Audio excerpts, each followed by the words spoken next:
Markets plummeted this afternoon after a historic downgrade in the U.S. credit rating. Good evening, everyone. I'm Jim Reek. And I'm Angie Bailey. Standard & Poor's credit rating agency dropped the nation's credit score from a AAA to a AA+. That move dramatically hit the stock market today. KOMU8's Ben Wagner spoke with some investors who said they're worried about their finances. Yeah, Angie and Jim, today marked a tumultuous day on Wall Street, and investors I spoke with today say they're worried, but they still see light at the end of the tunnel. As clouds rolled in over Fulton, a downgrade in the U.S. credit rating swept through stock markets. And a historically low day on Wall Street has some mid-Missouri investors worried about their own possibly gloomy financial future. Well, I am worried. I'm definitely worried. Judy Bastine works part-time now and has been partly living off money she's been saving for years.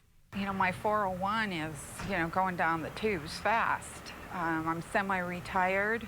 And, right now the horizon doesn't look too good that I'm going to be fully retired.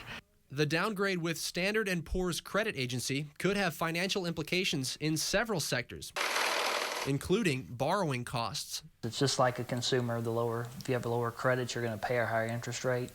And now that our government debt rating has been lowered, potentially we can pay higher interest rates. But despite dramatic losses across the board, investment advisors caution against emotional transactions. Cashing out, for example, at this time when the market and on panic and fear is usually never a good thing. And while a financial storm could hit mid-Missouri in the coming months, Bastine says she's still confident in her country. It will come back. I believe in the American economy, and it will come back. Now, Borman also told me today the stock market is like a roller coaster with highs and lows. He said it's important to keep a level head, especially during downturns like this.